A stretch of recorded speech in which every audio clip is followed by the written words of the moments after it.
each test and temptation. One thing is sure every time.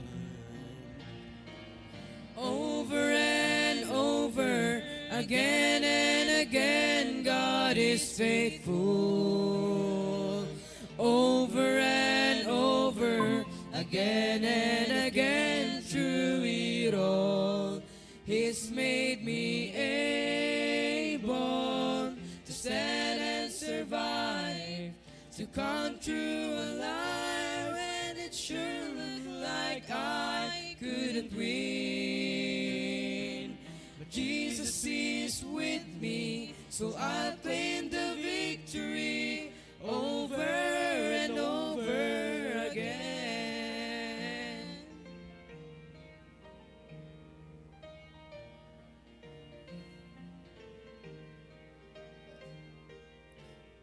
Ask me why, I have no hesitation. God does what He says He will do. Well, I'll simply say every battle has taught me there's nothing He won't help me through.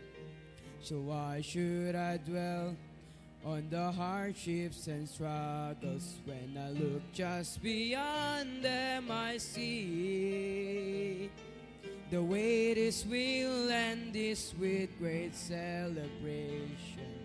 And deep in my heart I believe, over and over, again and again, God is faithful. Over and over, again and again, through it all, He's made me able to stand and survive, to come through alive, and it sure looked like I couldn't win. But Jesus is with me, so I'll claim the victory over and over again.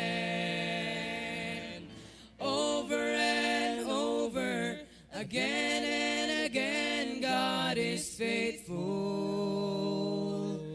Over and over, again and again, through it all, He's made me able to stand and survive, to come through alive, when it sure looked like I couldn't win. Jesus is with me, so I'll claim the victory over and over again.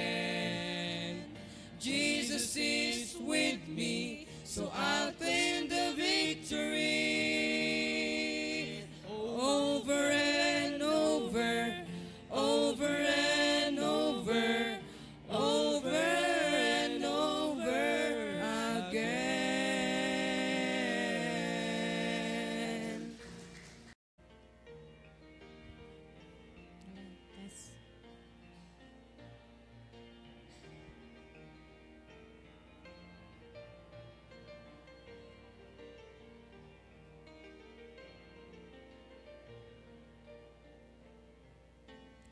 It is hard to understand God's purpose in our lives.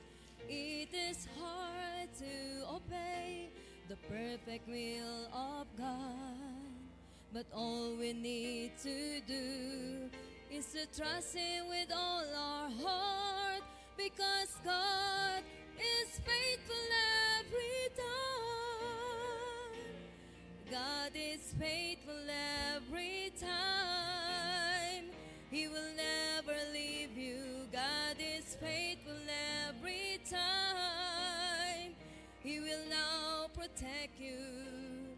All things are come with a purpose. Whether it is hard, still God knows what is best, because God is faithful every time.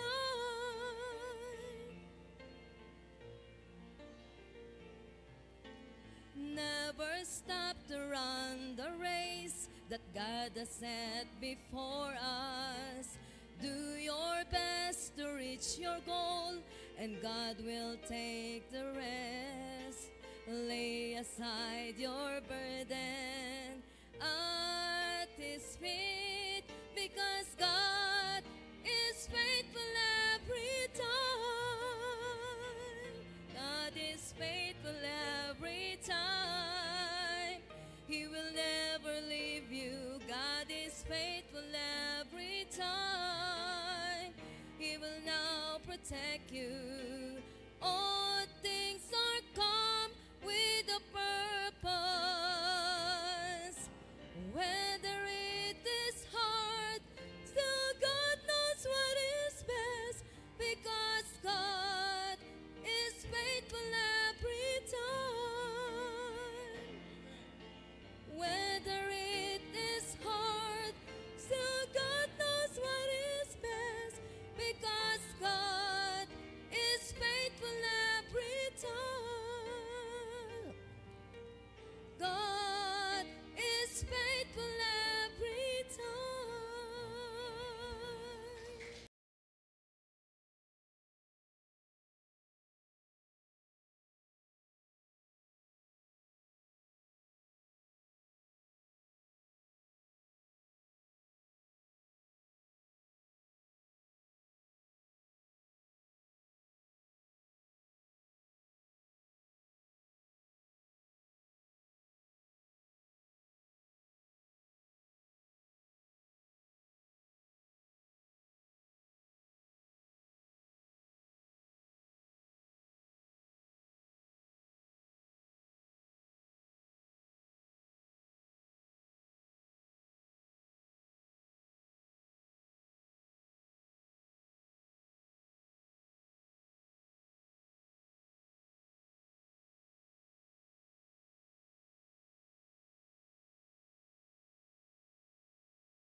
Amen. Good morning po. Good morning sa ating lahat. Ayan, medyo mahina ayos lang.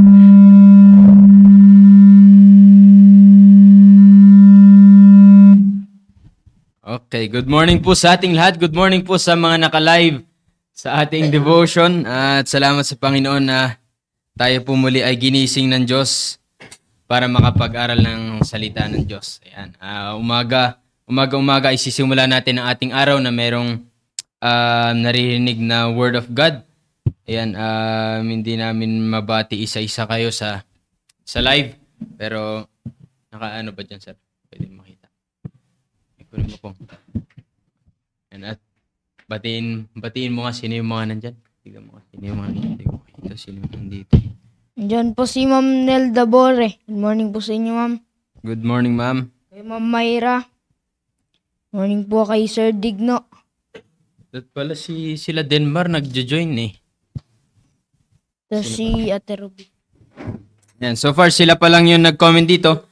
And so please share nyo po yung ating devotion at para marami makapakinig at dito sa ating devotion wala tayo ibang topic kundi still about soul winning and discipleship. Okay, soul winning and discipleship in which sabi ko nga po nung last time ay ang soul winning ito yung ating soul winning will make us always excited. Sabi ko nga po last time, and soul winning pleases God. Ano po? Wala isa man sa pinakatrabahong walang ibang pinapasaya ay walang iba kundi ang Panginoon. Walang iba kundi soul winning. And not only that, soul winning makes oneself improve and excel in our Christian life. Okay? Soul winning will make us improve and excel in our Christian life. Kasi tandaan po natin mga kapatid, mga especially high schoolers, mga young people, a soul winner is a growing Christian. Okay?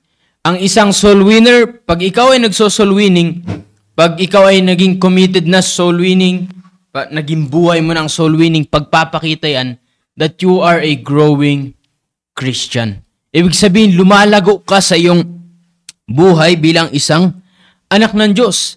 Because soul winning will make us improve and excel sa ating buhay bilang isang Kristiyano. And sabi nga natin lagi, growing is essential in our Christian life. Napakahalaga ng paglago sa ating buhay bilang isa pong anak ng Diyos. Okay? Pag hindi ka na lumalago, pagpapakita lamang yun na dead ka na spiritual. Dead ka na spiritually. And isa sa nagpapakita po that if you are growing, ay kung ikaw ay nagso-soul winning. O kung ikaw ay committed sa soul winning. Pag sinabi po natin nagso-soul winning, ay yung tuloy-tuloy ka. You are consistent in winning souls. Okay? So pagpapakita po yun na you are growing. Kaya nga sabi ng Bible in 2 Peter chapter 3, in verse number 18. 2 Peter chapter 3 in verse number 18, sabi ng Bible, but grow in grace. Okay? Sabi ng Bible, but grow in grace. Again, soul winning makes oneself improve and excel in our Christian life. Okay? Ang soul winning po, ito po ay kapahayagan na ikaw ay lumalago sa iyong buhay bilang isang anak ng Diyos. Yan. Umaangat ka sa ating, ang tawag dito, nagle-level up ka. Yan, sa iyong spiritual na buhay. Kaya sabi ng Bible, but grow in grace. Di ba? Sabi ng Biblia, grow in grace. Ibig sabihin po nun ay sa biyaya ng Panginoon.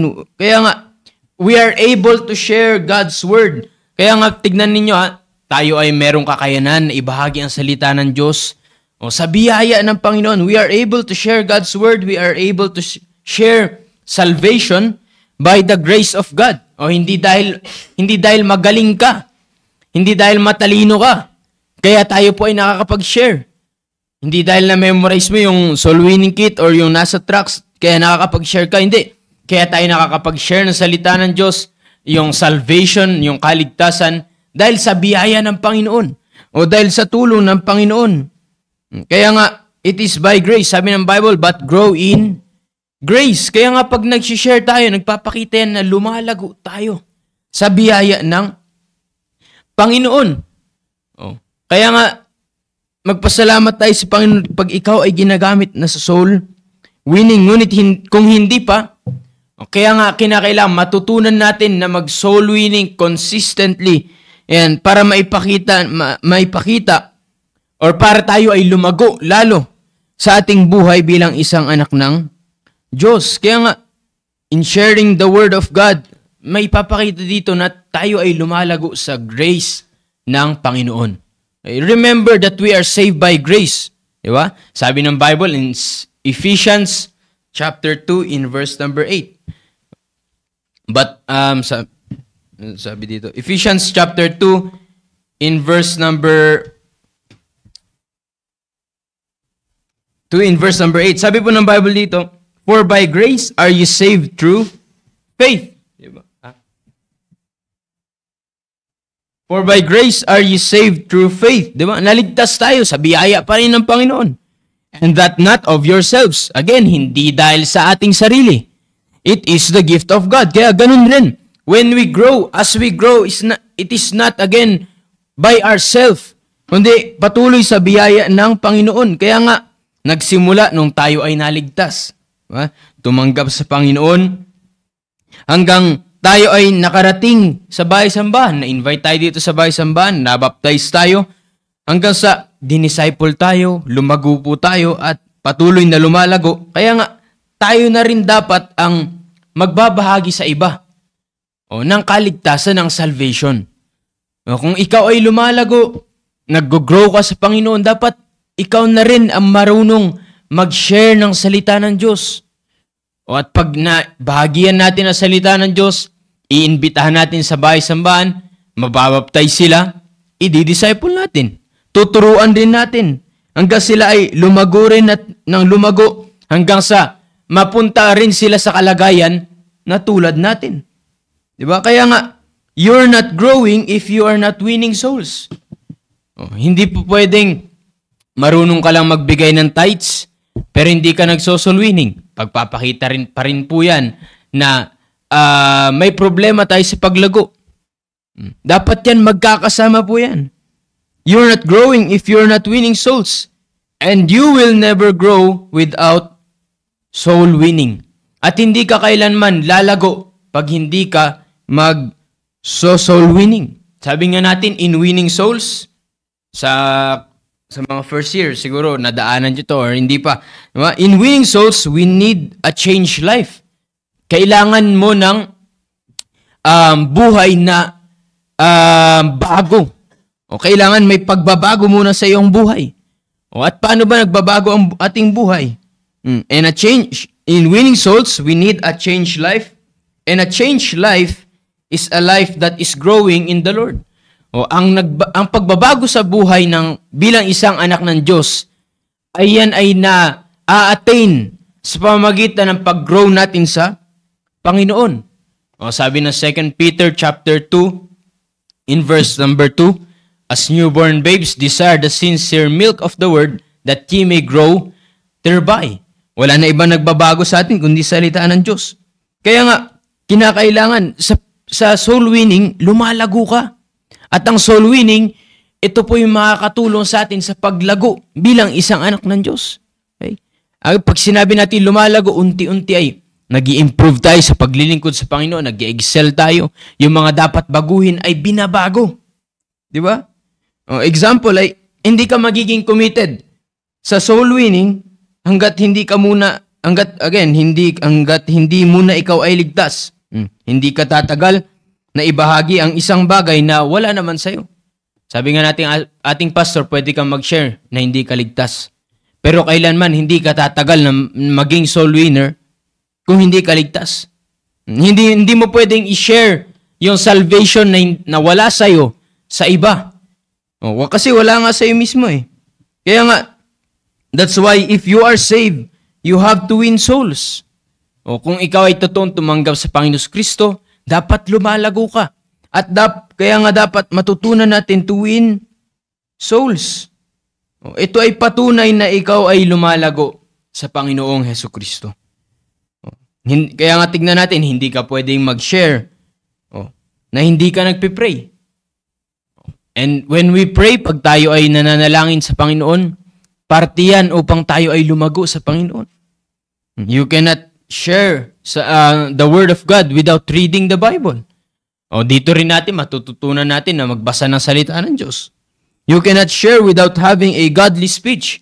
Hindi ka pwedeng mag-share kailanman nang wala kang maayos na pananalita. Di ba? Paano ka makakapag-share sa iba kung ikaw ay nagmumura? Paano maniniwala yung mga taong nasa paligid natin? For example, kayong mga pumapasok sa school ninyo. Paano ka mag-share? Kristiyano ka, Baptist ka.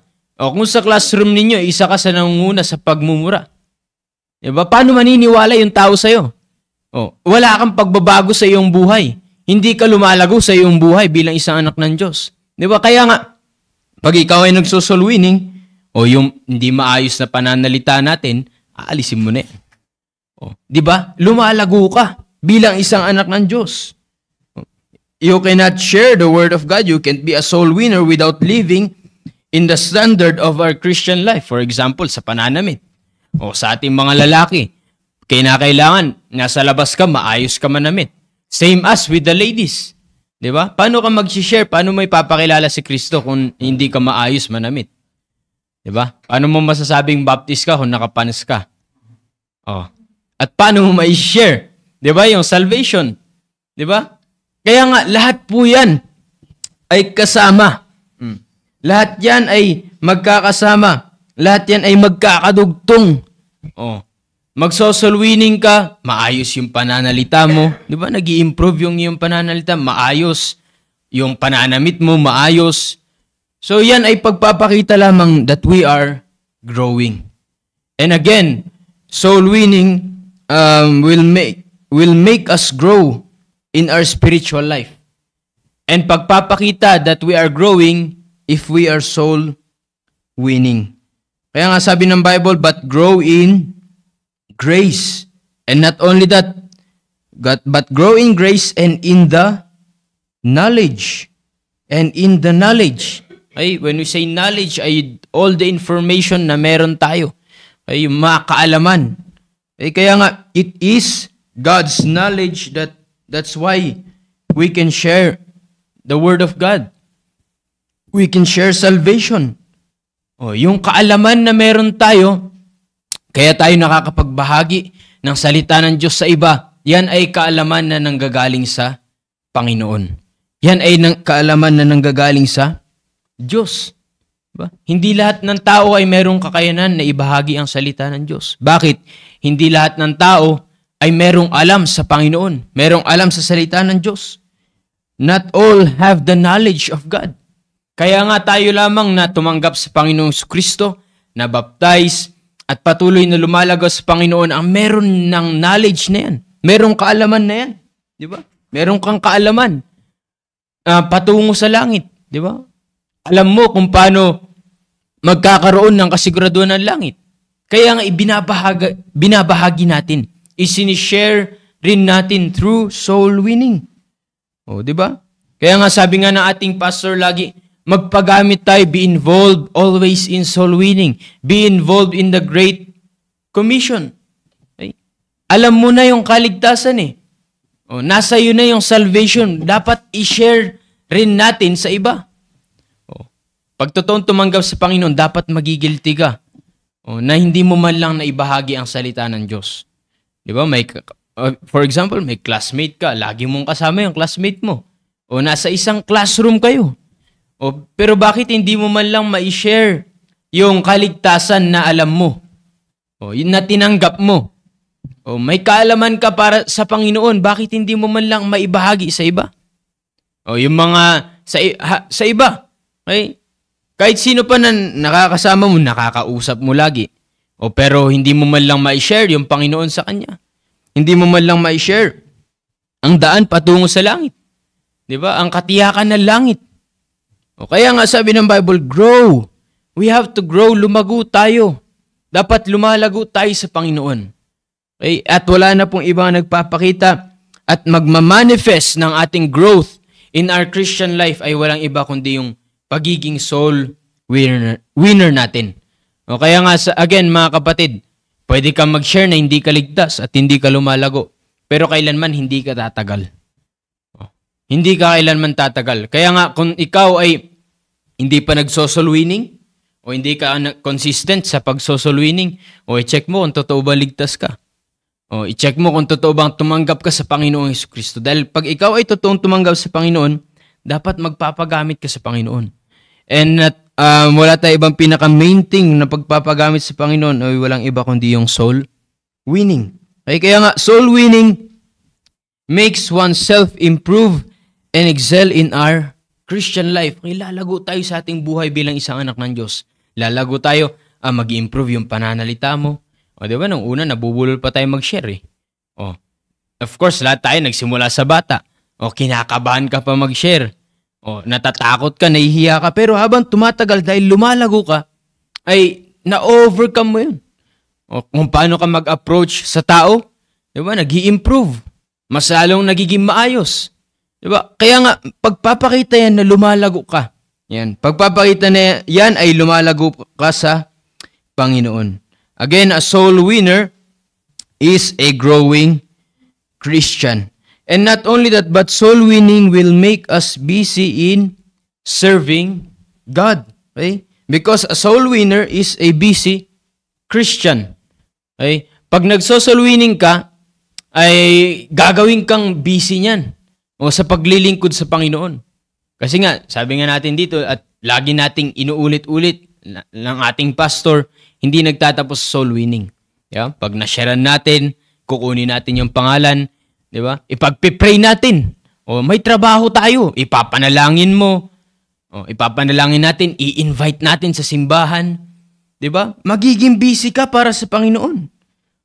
Uunahin mo lagi yung mga activities na para sa Panginoon. Unahin mo muna lagi yung para sa Diyos.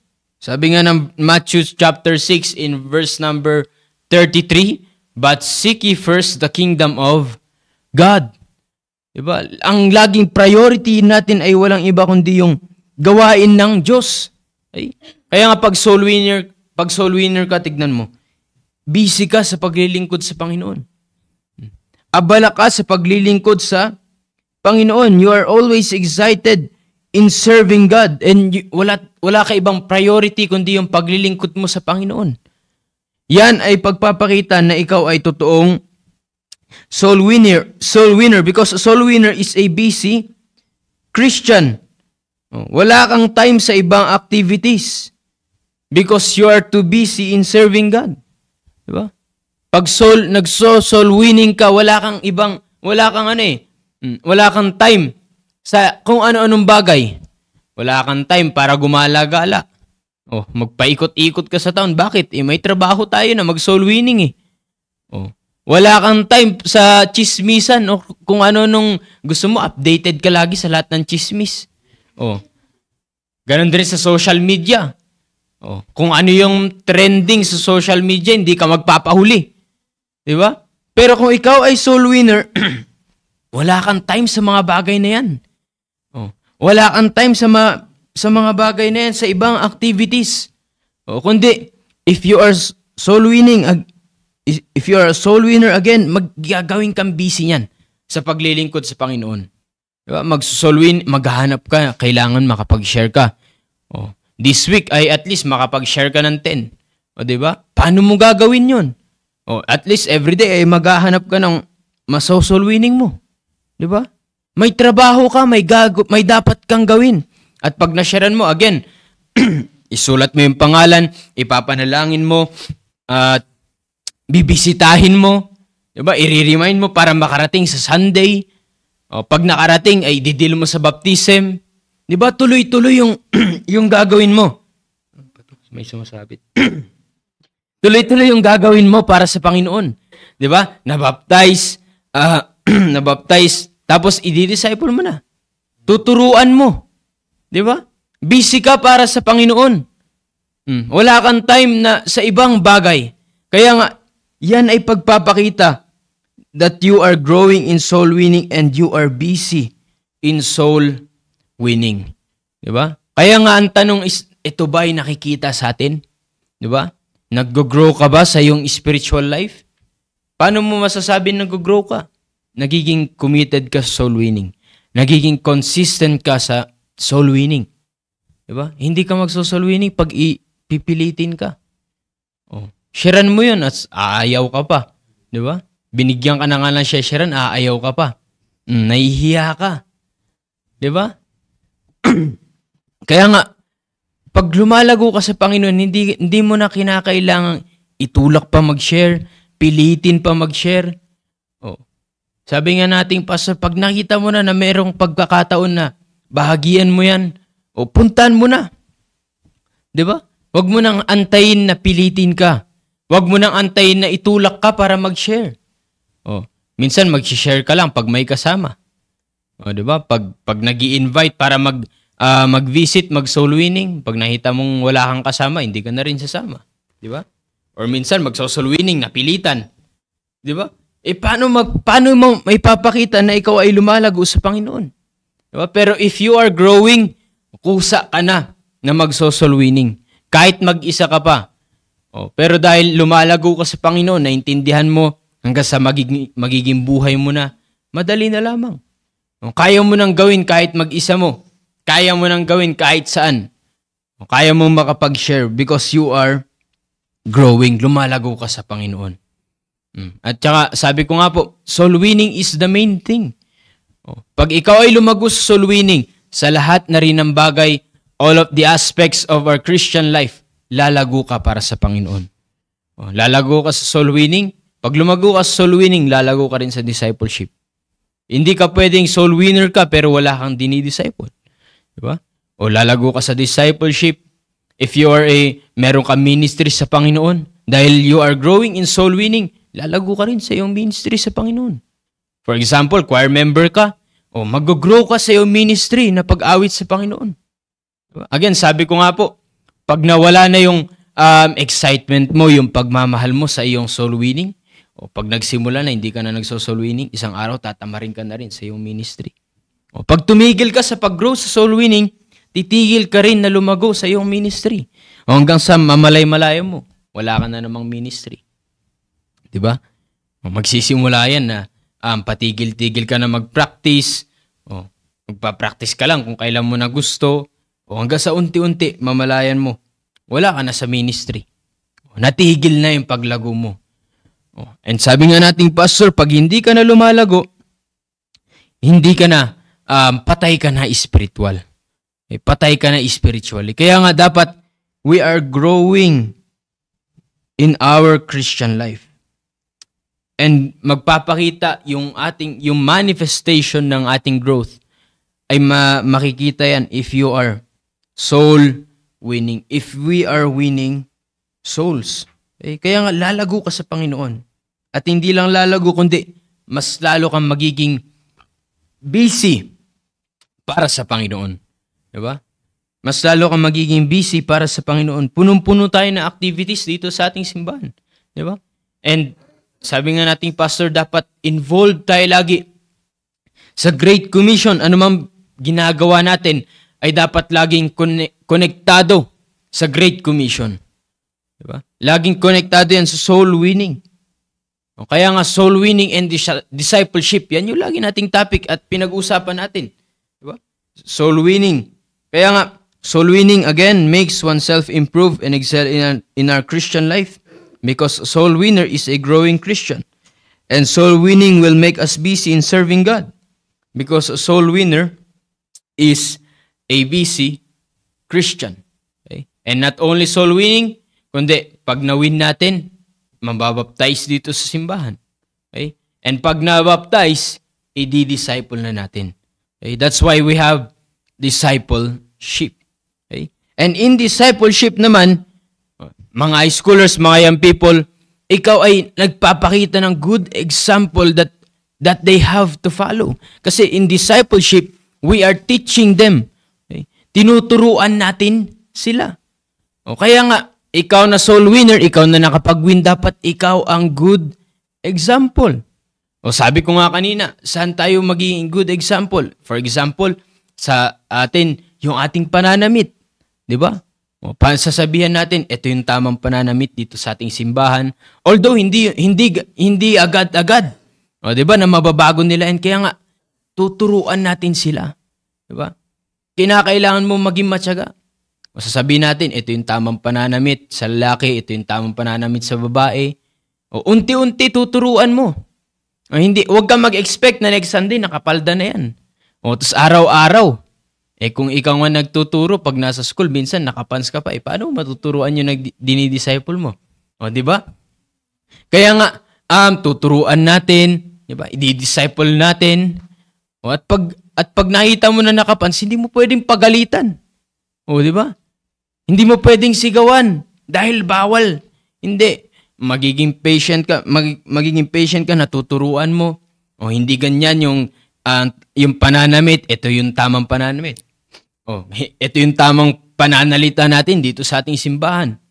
O bawal magmura. O maayos ang pananalita. O di ba? Kaya nga tuturuan mo, i-disciple mo. O ipapaunawa mo yung ipapaliwanag mo lagi mo ipapaalala yung pagtanggap niya sa Panginoon.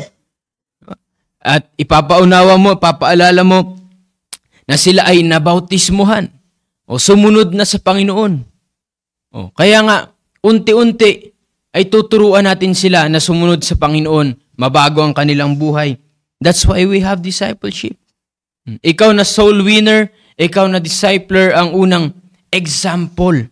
O, ikaw ang unang-unang makikitaan ng pagiging makadiyos. O, kaya nga, merong pagbabago sa buhay. Bakit? Lumalago ka eh. O, busy ka. O, kaya nga, ang dami nating pwedeng gawin para sa Panginoon. Lalo na sa soul winning and discipleship. Okay?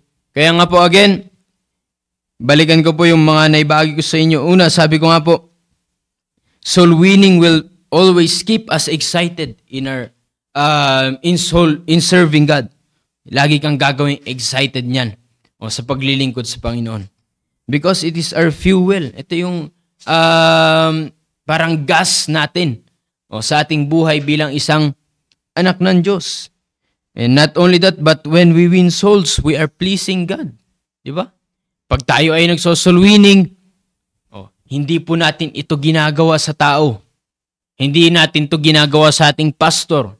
O tinatanong tayo ng ating pastor, ilan yung na-soul winning mo, ganyan. Pero hindi natin yan ginagawa para sa kanya. O kasi ang ating pastor nagso-soul winning rin.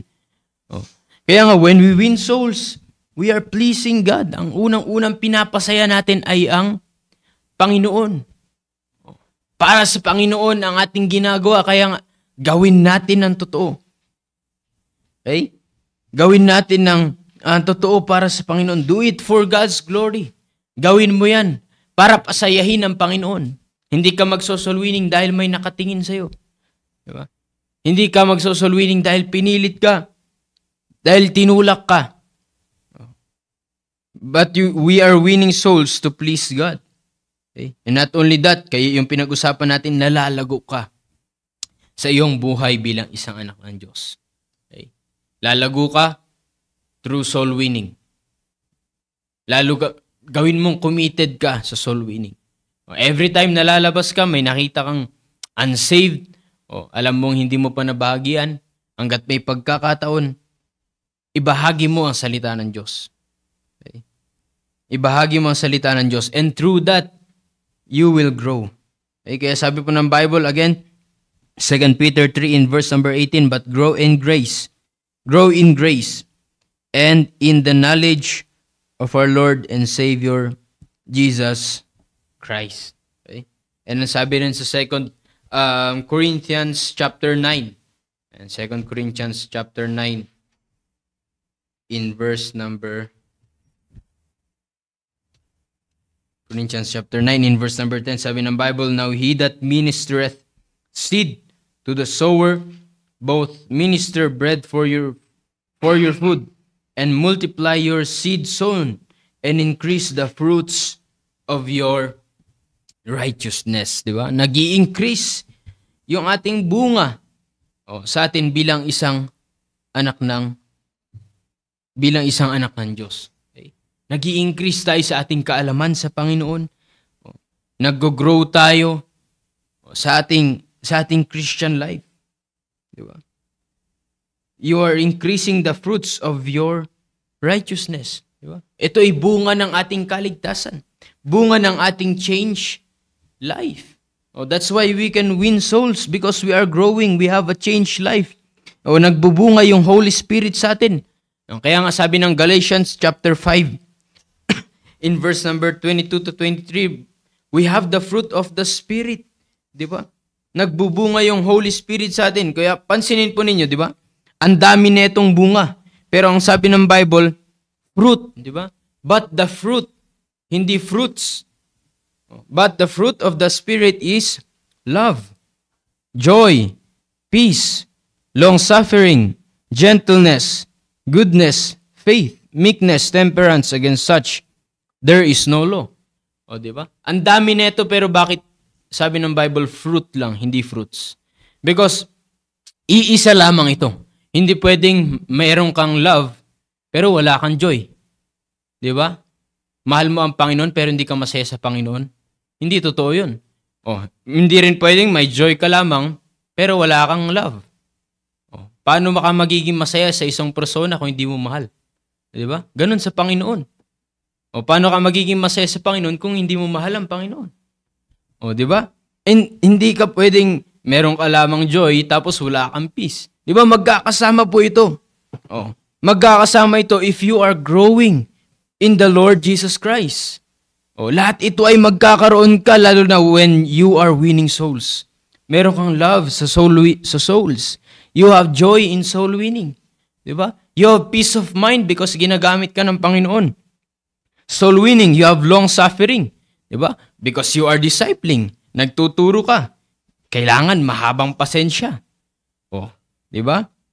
You have gentleness, you have goodness, 'di ba? Meron tayong kaayusan sa ating sarili. You have faith, you are growing in your faith to God. We are growing sa ating matibay na paniniwala sa Diyos. You have meekness. When we say meekness is humbleness. Oh, hindi ka pwedeng mag-soul winning na mayabang ka. Oh, mamimili ka ng tao niyan. Oh, dahil yung tao ay mukhang gusgusin, parang taga-squatter, hindi mo na shesheran. Ito yung pangit na ito, hindi ko shesheran to. Dapat sa impyerno to. Hindi pwedeng ganun. Oh, hindi pwedeng ganun. But you have meekness, you have temperance. O, di ba? Pag nagso-soul winning tayo, hindi naman po lahat ng pag nag-approach ka, makikinig ka agad. O, di ba? Pag kakatok ka, minsan, meron dyan, mabalibagan ka ng pinto. O, pag nag-share ka, pag in-approach ka, minsan dyan, hindi ka papansinin. Bibigyan mo ng tracks, dadaanan ka lang, titignan ka lang. Anong gagawin mo? Tusukin mo yung mata. O, dahil meron kang temperance, di ba? If you are a soul winner, nag-grow ka sa Panginoon. Kaya nga lahat yan ay matututunan mo if you are a soul winner. Lahat yan ay magkakaroon ka pag ikaw ay lumalago sa Panginoon. Lahat yan, magkakasama yan. That's why soul winning will make you grow. It will make us improve in our Christian life. It will make us excel in our Christian life. And also it will keep us busy sa paglilingkod sa Panginoon. Hindi ka na magiging busy sa sanlibutang ito, kundi magiging busy ka para sa Panginoon. Kasi dalawa lamang yan. Kung hindi ka busy sa Panginoon, of course, magiging busy ka sa sanlibutang ito. O magiging abala ka sa mga worldly activities. Pero kung ikaw ay busy sa Panginoon, kailanman mawawala na yung panlasa mo sa mga makasanlibutang bagay. Mawawala na yon. Bakit? Magiging busy ka na sa Panginoon. Mas magiging abala ka na sa Panginoon, wala ka ng ibang focus, kundi ang iyong paglilingkod sa Panginoon. Wala ka na ibang focus, kundi yung ikaw ay ginagamit ng Panginoon, especially in soul winning and discipleship. Kaya napakalaga po ng soul winning and discipleship natin. Kaya nga mga schoolers, young people, ang tanong, saan ka abala ngayon? Ang tanong is, are you growing in your Christian life? Saan ka busy ngayon? Sabihin mo man, marami activities sa school o kung ano-anong programa sa inyong school, pero wag mong gawing rason yan para hindi ka gamitin ng Panginoon sa soul winning. Ano man dapat na priority mo, ano man dapat inuuna natin lagi, ay walang iba kundi yung gagamitin ka ng Diyos.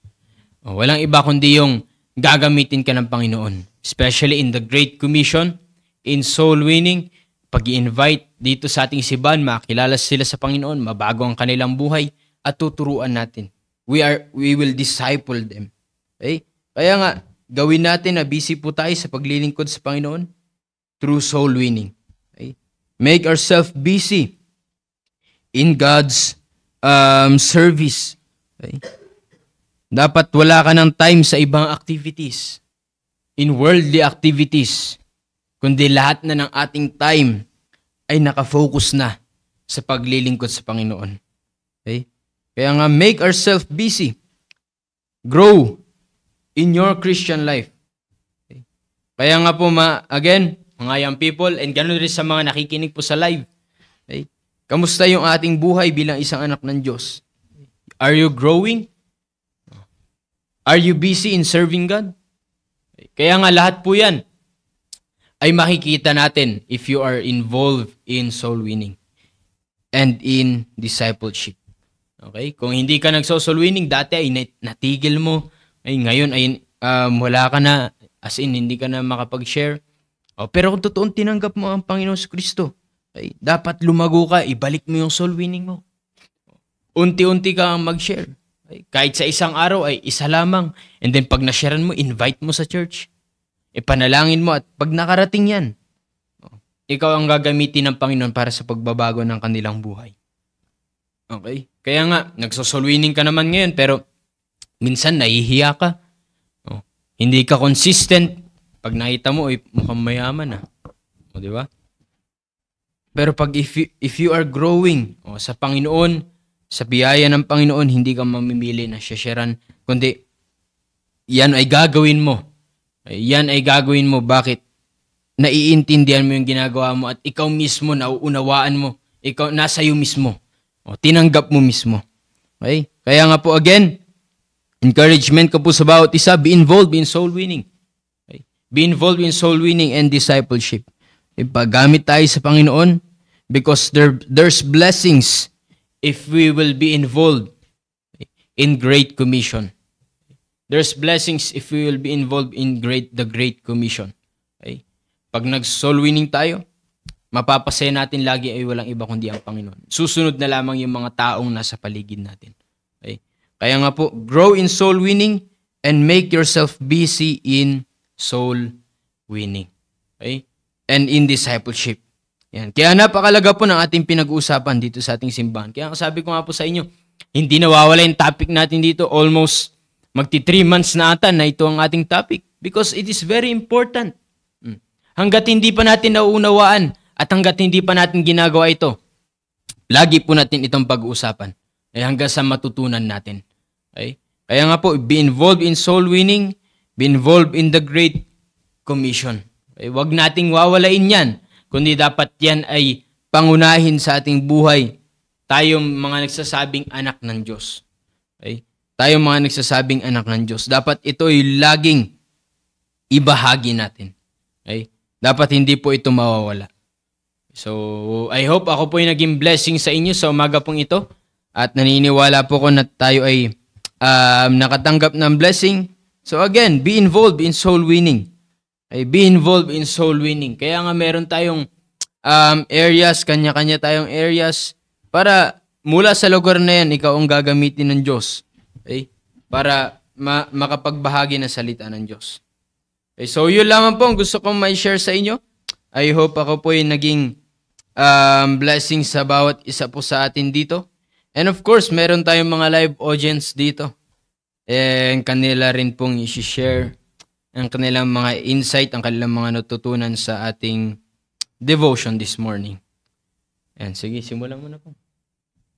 Share mo kayo. Ito naman.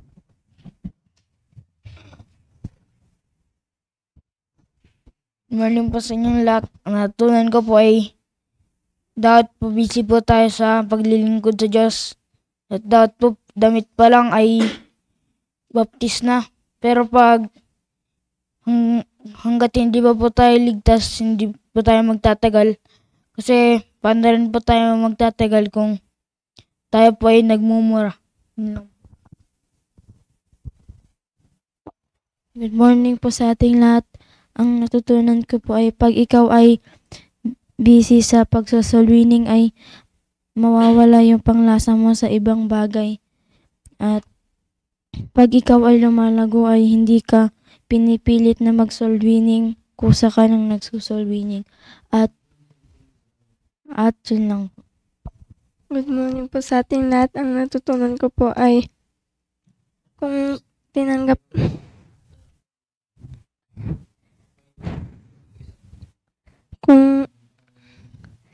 kung tinanggap na po natin yung Panginoon, dapat hindi na po tayo nagmumura. Kung ikaw ay anak ng Diyos, dapat hindi na tayo nagpapantalon at maging good example po tayo sa ibang tao. Good morning po sa ating lahat. Yung natutunan ko po sa devotion is yung mag-involve po sa soul winning and pag yun nga po sa school, pag nagmumura and nagpapantalon po tayo mga babae ay parang wala ding silbi. Parang kahit mag-soul winning ka po sa loob ng classroom is hindi ka rin papaniwalaan nila at wala ka rin po madadala. And yung isa po, magkaroon din po tayo ng change life. Yun lang po. Good morning po sa ating lahat. Ang natutunan ko po is Yung soul winning helps us to grow spiritual life, and sa soul winning is please natin si God.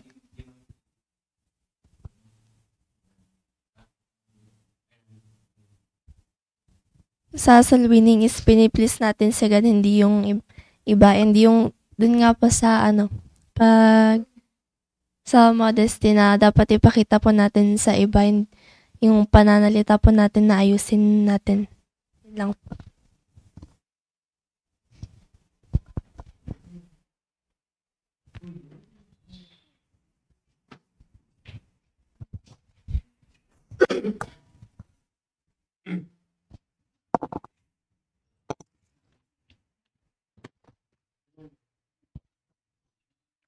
Meron po sa ating lahat, ang natutunan ko po ay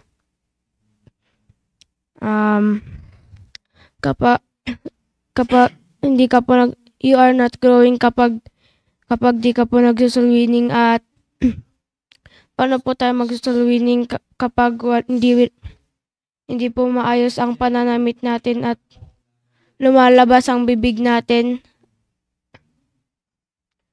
at a soul winner is a growing Christian, at a soul winner is a busy Christian dahil wala pong time sa makabulang bagay. At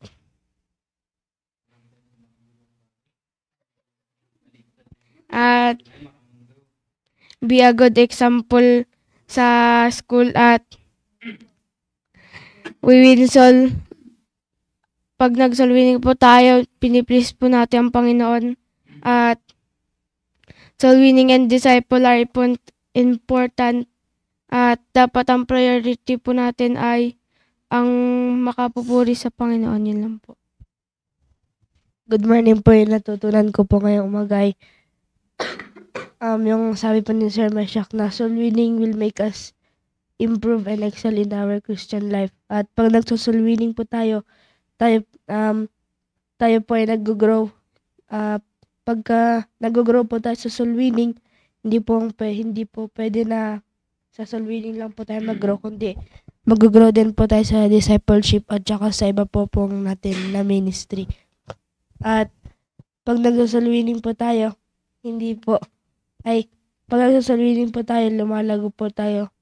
At pag hindi na po tayo nag-soul winning, namamatay na po tayo spiritually. At pag nag-soul winning tayo, napiplease po natin ang Diyos. At if you're a soul winner, make yourself busy in winning souls. Yun lang. Amen. Thank you. And Pong, batiin mo nga yung mga naka-live dyan. Batiin mo. Especially nandyan po yung ating pastor. And good morning po. Kay Ma'am Rolyn Sanet. Sige. Morning po kay Ma'am Emilia. Kay Ma'am Mayra. Good morning po kay Si Denmar. Sir Denmar lang Denmar. ata high schooler na nakikinig Kay Ma'am Gina. Good morning, ma'am. Kay Sir Salvador Bore. Morning po. Kay Ma'am Beth. Morning po. Kay Brother Philip. Good morning, Brother Philip. Kay Ma'am Nasaan ba to? Kung saan lupalop ka man, good morning. Kay Ma'am Rachel. Si Kay Sir Ma'am Gilbert. Geraldine. Binanaw na Sir Gilbert. Opo. Good morning, sir. Kay Ma'am Vivian. Morning po. Kay Denmar. Kay Ma'am Nanay Tita. Good morning po. Kay Ma'am Krisha. Nanay na tita pa. Ano? Good morning, ma'am. Yun lang. Si Ma'am Teresa. Ma'am Teresa Rivera. Good morning po. And ayun, wala na po ata kaming nakalimutan. Thank you po sa inyong pakikinig. Sa umaga po ito, hindi man po namin kayo nabati. Hindi kayo nag-comment, pero nakikinig po kayo, ay maraming salamat po sa inyo. And wag po natin kalimutan bukas ang ating pong midweek service. Please be here, mag-attend po tayo. And hindi lang mag-attend, but mas maganda ay mag-invite po tayo. Yan, meron tayong kasama na pupunta dito sa bahay-sambahan ng Panginoon. Okay, so yun lamang po. At dito po nagtatapos ang ating devotion sa umaga pong ito.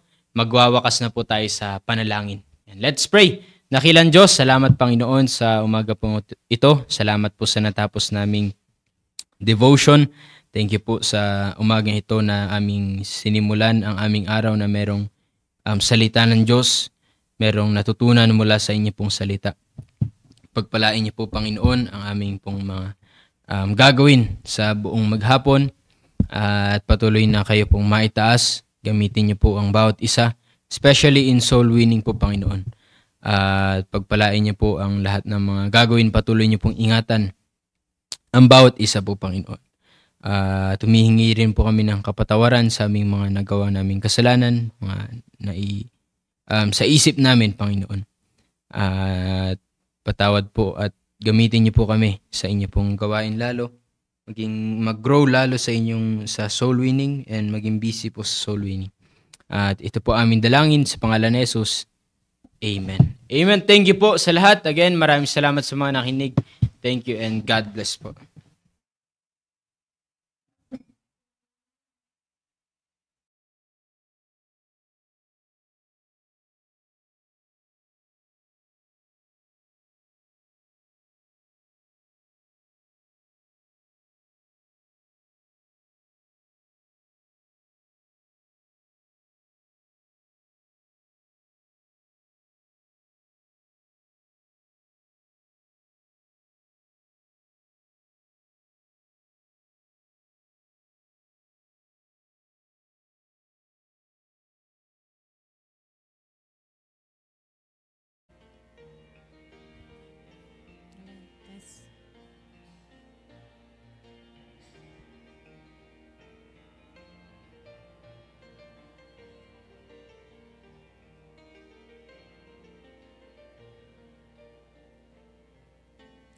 It is hard to understand God's purpose in our lives.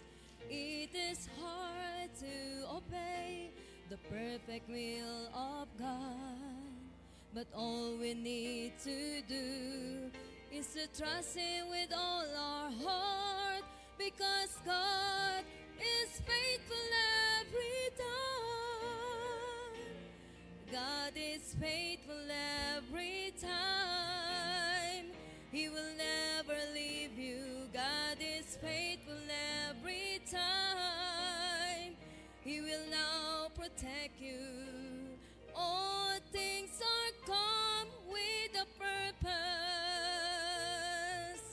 Whether it is hard, still God knows what is best, because God is faithful every time.